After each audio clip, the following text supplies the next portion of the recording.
The America First trade war. More like farmers last, really, right? So, let's talk about trade tariffs. Specifically, the ones rolled out by the Trump administration.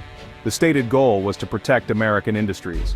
It was all about America First, a catchy slogan. The idea was to strong-arm countries like China into fairer trade deals. Simple, right? What could possibly go wrong?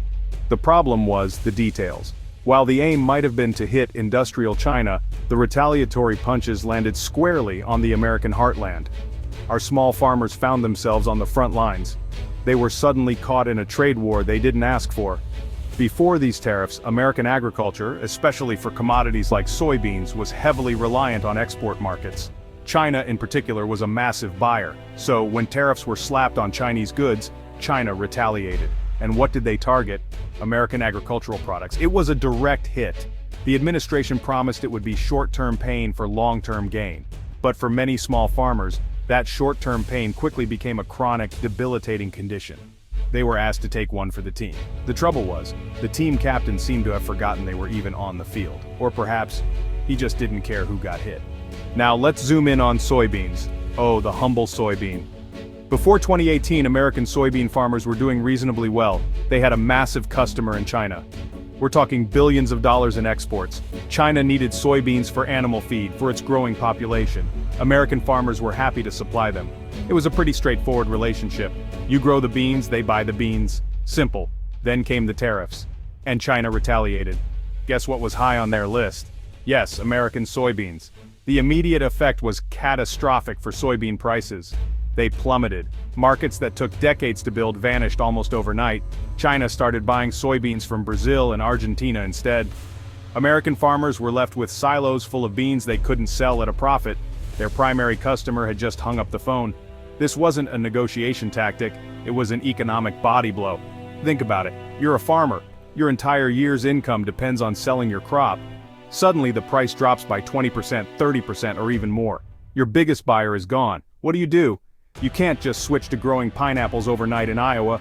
Farming requires long-term planning, investment, and stable markets. The tariffs threw all of that into a blender and hit puree. The uncertainty was crippling. The pain for American soybean farmers was very, very real. So, what did this short-term pain actually look like on the ground? Well, it looked like a lot of red ink. Farm debt in the US soared to levels not seen since the 1980s farm crisis. We're talking over $415 billion in 2019. Net farm income had been declining, but the trade wars accelerated that trend dramatically. For many small operations, profit margins were already razor thin. The tariffs effectively wiped them out. Bankruptcies started to climb. Chapter 12 farm bankruptcies rose by nearly 20% in 2019. That's the highest level in almost a decade. These aren't just statistics, these are families losing their homes, their land, their way of life. Generations of farming tradition were wiped out, all because of a trade policy that seemed to have been cooked up on the back of a napkin. The financial strain wasn't just about lost income from sales, it was also about the inability to secure loans for the next planting season. Banks became wary of lending to farmers whose markets had evaporated. Less income means more debt. The trade war exacerbated this precarious situation, pushing many to the brink. The Great Bailout, boondoggle pennies for the plowman, billions for big ag. The government saw farmers suffering, so they did what governments often do. They threw money at the problem. Enter the Market Facilitation Program, or MFP, a bailout package designed to compensate farmers for the losses caused by the trade war. Sounds good, right? Help for the hurting. Except, the devil was in the distribution. The MFP payments, totaling around $28 billion over 2 years, were not distributed equally.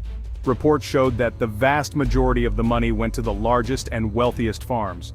The top 1% of recipients received, on average, over $180,000. Meanwhile, the bottom 80% received less than $5,000. Small family farms, the ones truly struggling to survive, got crumbs. It was a system that rewarded scale, not need. This disproportionate distribution meant that for many small farmers, the bailout was little more than a symbolic gesture.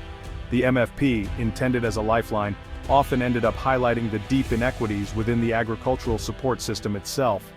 It was a band-aid on a bullet wound, and a poorly applied one at that. Policy, whiplash, farming by Twitter feed. Beyond the direct financial hit, there was another insidious effect: policy instability. Farmers thrive on predictability. They make planting decisions months, even years, in advance. They need to know what the market conditions are likely to be. They need stable trade relationships. What they got instead was chaos. Trade policies seemed to shift with the wind, often announced via early morning tweets. One day a deal with China was imminent, the next new tariffs were threatened.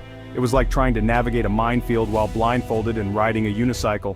This constant uncertainty made long-term planning impossible. It added immense stress to an already stressful profession. Farmers were glued to their phones not for weather updates but for policy pronouncements that could make or break their year. The mental toll was enormous. Anxiety and depression rates in rural communities already high, reportedly worsened. The feeling of being a pawn in a much larger, unpredictable game was pervasive. The lack of a coherent, long-term strategy left them adrift. The whiplash from these policy shifts left many farmers feeling dizzy, disoriented, and deeply disillusioned with the powers that be. The land of the lost farms, consolidation, and the hollowing of rural America. One of the most significant long-term consequences of this economic pressure cooker was accelerated farmland consolidation. When small and medium-sized farms go bankrupt or can no longer make ends meet, what happens to their land? Often, it gets bought up by larger agricultural corporations or wealthier neighboring farms. The little guys get squeezed out, the big guys get bigger. This isn't just an economic shift, it's a social and cultural one. When family farms disappear, so do the families that run them. Young people seeing no future in farming leave for urban areas. Rural schools lose students. Local businesses that depended on farmers suffer and close. Main Street becomes a ghost town. The fabric of rural communities, woven over generations, starts to unravel. The trade wars, by weakening small farmers, inadvertently strengthen the hand of big agribusiness. The landscape of American agriculture was, quite literally, changing. From fertile fields to barren futures, environmental woes and a path forward. Environmental fallout from these policies is significant.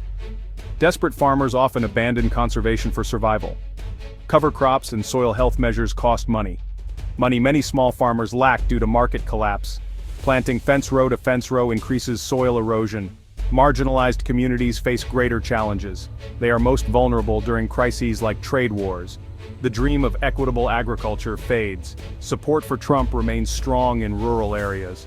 A belief in shaking things up persists. Stable trade policies could be a start.